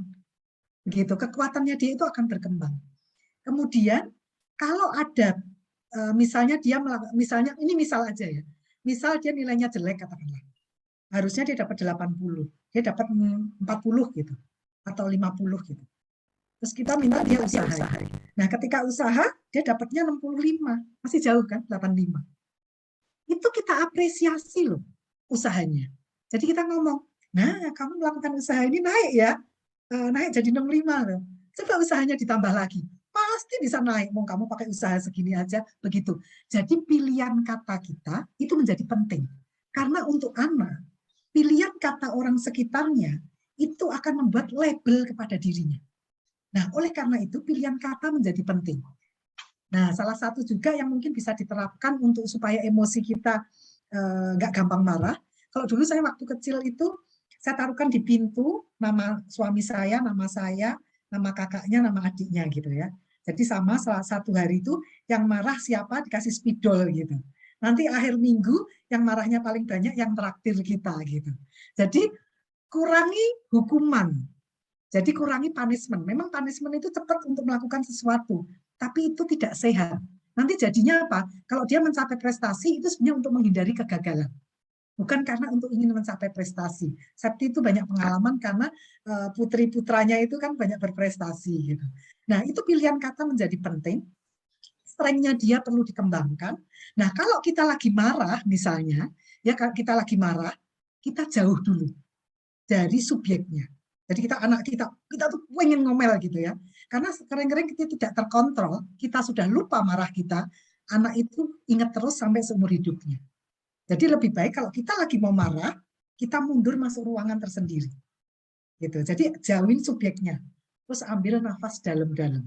Supaya otak kita tersuplai O2-nya. Supaya kita bisa berpikir lebih baik. Ambil nafas dalam. Kalau cemas kan ambil nafas dalam-dalam ya. Supaya O2 masuk ke otak kita. Distribusikan oleh saluran darah kita. Nah, subjeknya kita hindari dulu kalau kita marah. Kita mundur dulu. Supaya apa? Karena kalau marah, kecenderungan sikap kita itu tidak akurat, tidak efektif. Jadi lebih baik kita mundur, jauhin subjek kita kalau kita lagi kesel. Nah, kalau harapan ingatkan saja, anak itu adalah titipan. Jadi kita cuma mengoptimalkan dia, gitu ya. Dia mengoptimalkan dia. Jadi apa yang bisa kita kontribusikan ke dia? Kalau misalnya dia kurang ini, padahal kita pengennya adalah seperti ini, kita coba evaluasi. Itu harapan kita atau sebetulnya harapan dia dan harapan Tuhan? Itu kita perlu tanya pada diri kita. Nah, yang penting kita kontribusikan apa yang kita bisa bantu anak kita, apa yang bisa kita support untuk anak kita. Jadi bukan harapan kita. Karena kadang-kadang itu harapan orang tua, sebetulnya banyak itu sebetulnya bukan harapan si anak itu. Dulu zaman saya kecil gitu ya, ada beberapa teman saya itu ada yang dia masuk ke dokteran. Saya tanya, ya, terus dia keluar dari kedokteran ketika semester 3. Saya bilang kan, emang Roy kamu kan udah semester 3. Saya pengen jadi dokter kan ayah saya. Ayah saya sudah meninggal, ya sudah saya mulai kuliah elektro katanya. Nah, kadang-kadang itu juga harapan itu ternyata apakah benar harap? Anak itu diajak dialog. Jadi anak jika duduk bersama, kita ajak apa yang dia inginkan. Ada apa yang dia rasakan. Ada apa dengan tujuan itu. Jadi termasuk dulu saya, karena dulu kan saya waktu bekerja di perusahaan kan keliling Indonesia ya, anak-anak sering saya tinggal. Itu saya ajak untuk membuat goal bersama-sama gitu. Saat itu kan banyak membuat visual goal-nya gitu ya terhadap anak gitu. Nah itu bagus gitu. Saya membawa anak juga membuat goal untuk membangun intrinsik motivasi. Tapi waktu saya membuat itu untuk membangun intrinsik motivasi. Karena saya sering pergi-pergi ya. Jadi ketika ngomong, oke, goalsmu karena sekolah waktu itu ya, nilainya pengen berapa kalau nilai IPA? Kalau matematika apa? Dasarnya apa? Effort yang kamu mau lakukan apa? Usaha yang kamu lakukan apa? Untuk mencapai goal itu. Nah, goalnya ditulis matematika, goalnya 80. Ulangannya dapat berapa? Dia tulis supaya dia tahu untuk goalnya berapa. Jadi dia tempel sendiri gitu. Jadi saya tuh jarang kontrol anak-anak untuk belajar gitu. Jadi saya paling liatin aja gitu. Oke, apa sih ada kesulitan apa gitu? Apa yang perlu disupport dari kita? Nah, kita perlu dialog dengan dia, apa sih yang dia inginkan, apa yang dia rasakan gitu. Kadang-kadang kalau kita tidak meluangkan waktu, dia tuh mengalami stres loh anak itu terhadap kita gitu. Cuman kadang-kadang kita nggak menyadari itu gitu. Anak kecil itu apa sih yang dipikir? Anak itu kan punya stresnya masing-masing gitu ya. Orang 10.000 bagi anak nggak punya, itu dia stres, bisa jadi temennya punya gitu ya. Bagi kita itu nggak masalah gitu. Jadi kita ajak dialog, kita tanya, dan apa yang dia rasakan, termasuk emosi-emosi negatif dia. Dan kemudian apa yang disukai dari kita, itu kita perlu tanya. Apa yang perlu disukai dari kita? Gitu. Itu kita tanya supaya kita tahu juga. Gitu. Saya dulu akhir tahun itu biasanya ada kertas gitu untuk menilai apa yang perlu disukai dari keluarga kita masing-masing. Apa yang perlu dikembangkan dari masing-masing. Itu anak waktu SD itu Mas ya. Jadi, tapi kan kita harus netral dulu ya. Kita kan harus netral perasaan kita gitu. Ketika dapat feedback dari mereka gitu. Feedbacknya ya lucu-lucu mau anak-anak gitu kan. Ya sudah kita terima dari versi pikiran kita. Jadi bisa Mbak, yang penting itu tadi gitu. Itu salah satu beberapa hal yang mungkin bisa dipraktekkan, bisa dikembangkan sendiri. Silahkan sesuaikan dengan kondisi masing-masing. Iya, yang penting ngobrol ya Mbak ya, gitu ya. Iya, iya. Diajak dialog. Terima kasih Mbak Laila. Ini ada 3 pertanyaan terakhir, hampir mirip Mbak Laila, jadi saya gabungkan jadi satu, ya. Dan Mbak Endang Pratiwi, kemudian Mbak Elok Satiti dan Mbak Naomi, gitu ya. Yang Mbak Endang Pratiwi, apakah ada hubungan kebahagiaan dengan tingkat kerohanian seseorang, gitu ya, dan watak atau karakter seseorang? Kemudian kalau dari Mbak Elo, ini disebutkan orang Indonesia kebanyakan sosial, tapi Mbak Elo ini memiliki kehidupan sosial yang bagus, akan lebih bahagia. Saya orangnya introvert, kurang suka dengan crowding, gitu ya. Crowd itu banyak banget orang. Nah, kehidupan sosial yang sesuai dengan orang introvert itu yang bagaimana ya Mbak ya? Kemudian terakhir ini Mbak Naomi ini pernyataan, gitu ya, dan sekaligus nanya, apakah baik jika saya menerapkan suatu keyakinan bahwa kebahagiaan harus menjadi keputusan masing-masing orang, tidak boleh tergantung orang lain, pasangan, situasi, dan kondisi di luar kita. Mohon advice-nya Mbak Laila. Ya. Silakan, ini 3 hal yang hampir mirip-mirip soalnya. Ya, nanti kalau saya lupa diingatkan ya. Nanti saya ingatkan. Ada 3 digabung. Betul. Baik, saya mulai yang paling saya ingat dulu gitu ya. Apakah agama itu rohani ya tadi ya, rohani. Yeah. Kalau kita ke spirituality itu harusnya iya, ada pengaruhnya. Cuman kadang-kadang kan itu tidak ke spirituality gitu. Nah, ketika kita melakukan inner journey ke dalam, itu perkembangannya tiap orang bisa beda. Jadi itu namanya line of consciousness, itu bisa berbeda. Jadi misalnya si A itu ketika dia inner journey ke dalam, ke rohani, ke dalam, itu afeksinya dia tinggi, relasinya dia sedang, gitu ya, kognitifnya dia sedang, terus kemudian spirituality-nya dia berkembang. Itu bisa beda kan? Posisinya bisa beda-beda. Nah, si B, dia bisa aja emosinya dia tinggi, tapi kognitifnya dia sedang, tapi misalnya relasinya dia rendah, masih rendah. Walaupun kalau di inner journey, kalau semakin dalam, itu akan tinggi semua, kurang lebih sama. Tapi ketika berproses, itu tiap orang bisa beda-beda. Tiap orang bisa beda-beda. Bisa yang tinggi ini. Jadi ada juga orang yang melakukan inner journey, tapi dia menjadi relasinya dia nggak terlalu baik dengan orang. Tapi kognitifnya baik. Perasaan dia ya nyaman-nyaman aja dengan dirinya. Gitu. Tapi relasinya dia sedang-sedang aja. Nah itu diprosesnya memang beda-beda tiap orang. Nah, nanti kalau itu sudah semakin tinggi, itu akan berkembangnya kurang lebih akan sama. Begitu. Jadi kalau dihubungkan adalah seperti itu. Nah, tadi yang kedua tadi apa Mas Septi? Kan sudah lupa. Yang kedua adalah ini kebanyakan adalah orang Indonesia itu kebanyakan adalah sosial. Padahal Mbak Elo ini introvert tadi ya. Introvert. Ya. Kemudian bagaimana untuk orang introvert ini seperti apa kehidupan sosial yang sesuai Mbak? Oke, Mbak Septi, Mbak siapa tadi yang tanya? Mbak Elok Satiti. Mbak Elok, kalau melihat saya ekstrovert atau introvert? Ekstrovert. Banyak orang menilai saya ekstrovert. Saya itu introvert. Jadi nanti kalau nanti ciri-ciri introvert itu kita bisa lihat. Jadi begini, introvert itu bukan berarti kita tidak bisa bergaul, gitu ya. Tetap bisa bergaul. Cuman orang introvert itu bukan yang jumlahnya banyak. Kalau pesta gitu ya, pengennya cepet-cepet pulang gitu kan. Kayak saya gitu, kalau ada acara pesta dan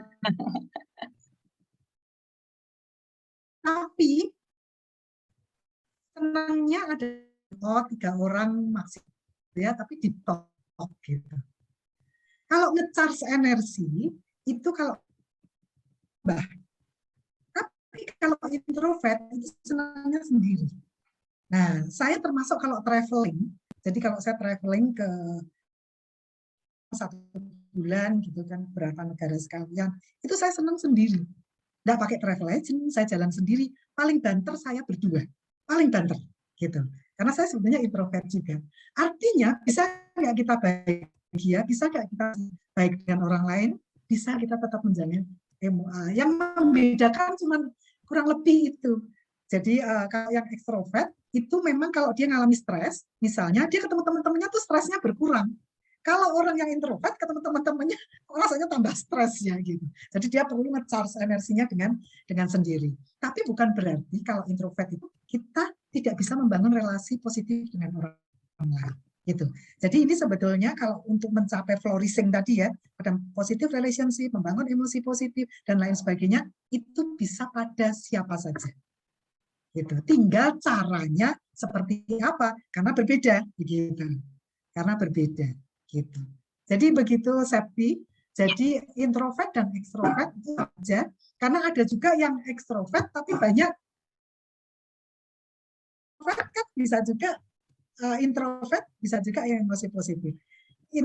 Introvert juga bisa yang negatif, dia mengurung diri, dia nggak ingin bergaul dengan orang lain. Misalnya dia merasa gak nyaman walaupun jumlahnya kecil, itu dia nggak sering melakukan deep talk misalnya, nggak mau gitu. Jadi bisa aja di dua pihak ini tidak terbangun emosi positif, tidak terbangun relasi positif gitu. Jadi tinggal tekniknya aja memang berbeda. Kalau ekstrovert seperti itu, kalau introvert seperti ini gitu. Saya termasuk introvert karena saya lebih senang diberikan waktu me time gitu. Me time gitu.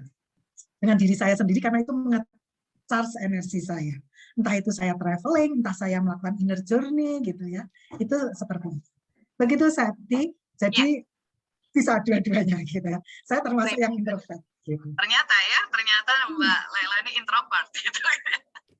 Oke, satu lagi Mbak. Jadi kalau saya ikut banyak acara, tapi kalau banyak ikut, kalau dilihat ikut banyak acaranya itu kan yang membangun strength saya, love of learning tadi. Kan di seminar, workshop, ada conference, ketemu banyak orangnya kan di situ. Itu kan dalam rangka mengembangkan strength saya, love of learning saya gitu, sama curiosity tadi gitu. Oke. Ya, satu lagi Mbak dari Mbak Naomi tadi Mbak, yang kalau Mbak Naomi ini menerapkan suatu keyakinan bahwa kebahagiaan harus menjadi keputusan masing-masing orang, nggak boleh bergantung pada orang lain atau pasangan atau situasi. Nah, kondisi kondisi buat kita. Nah, ini gimana yang seperti ini? Kalau saya punya keyakinan seperti itu.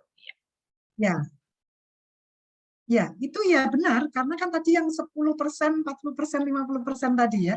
Jadi kebahagiaan memang tanggung jawab kita gitu ya. Dan itu pilihan kita gitu. Yang bertanggung jawab kebahagiaan terhadap diri kita ya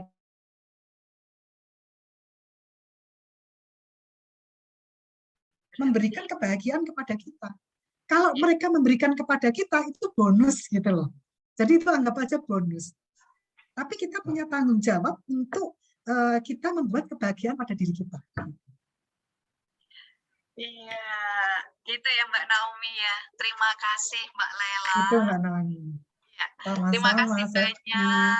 Nggak terasa sudah lebih dari 1,5 jam kita ngobrol khusus untuk Mbak Lela aja. Dan terima kasih untuk teman-teman yang sudah stay di sini sampai siang ini. Dan tentunya ini masih banyak hal yang masih penasaran ya, nggak cukup cuma ini aja ya Mbak Lela ya.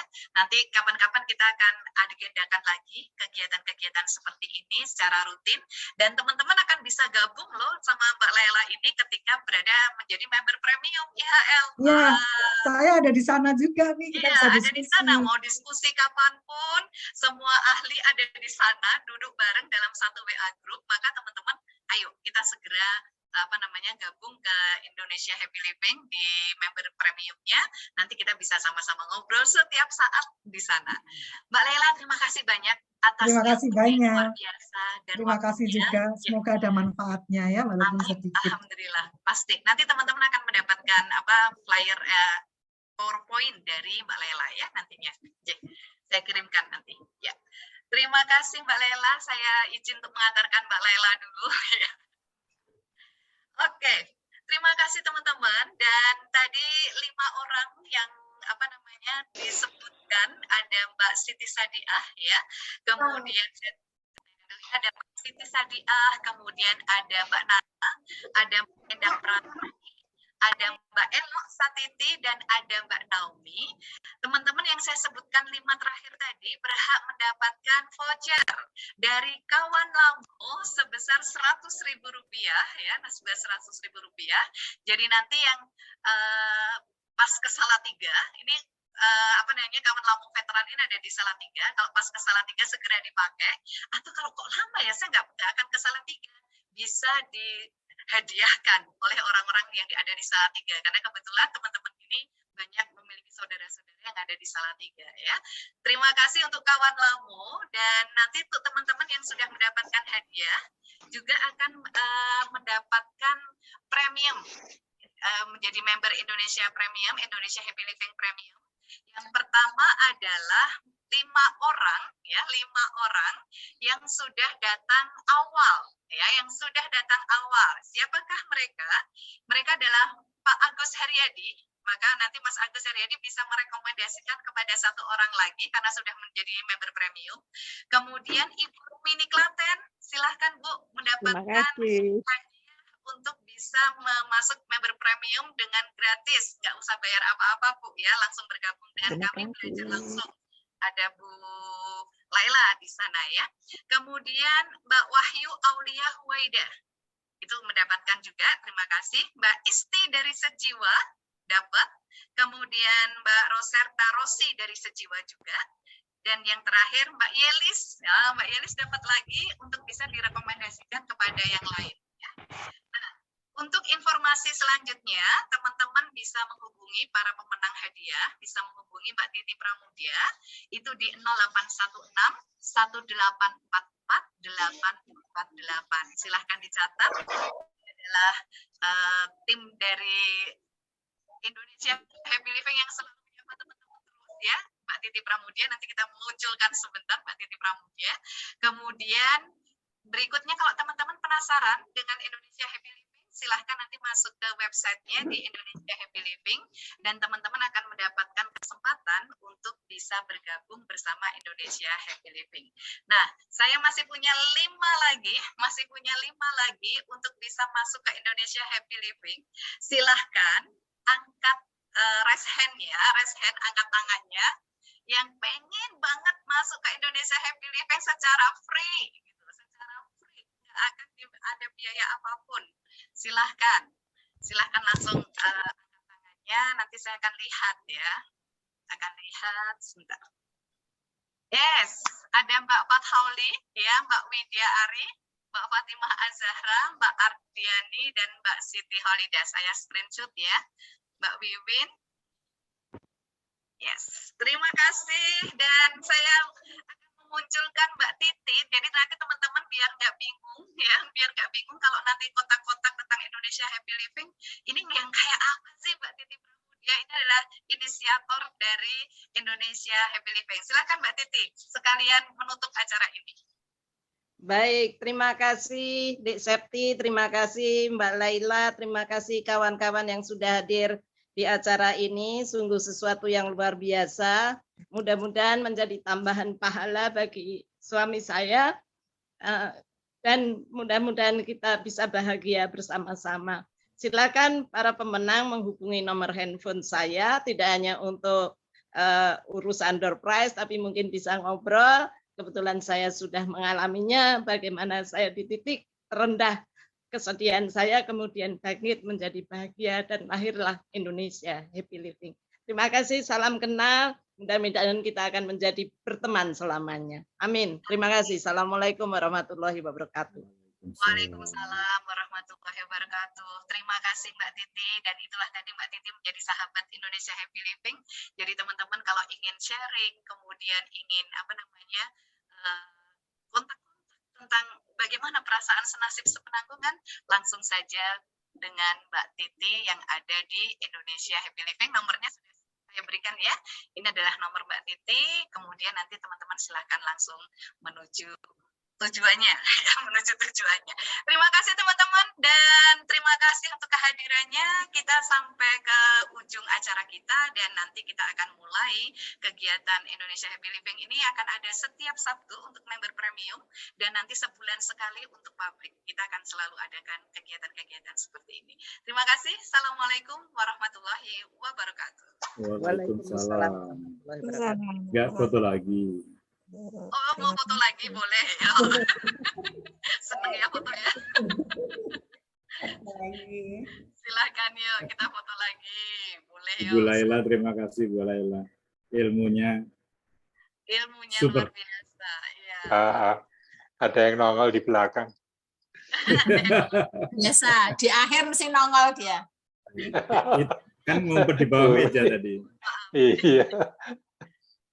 Mohon maaf untuk tidak chatting dulu karena nanti fotonya tertutup yang kena chat ya. Selama foto ini, ya siap. 1, 2, 3. Ya, ini baru yang pertama. Sebentar. Ini kelihatan wajah awal sama wajah akhir ya. Jadi masih. Ya, sekarang yang kedua. Siap. 1, 2, 3.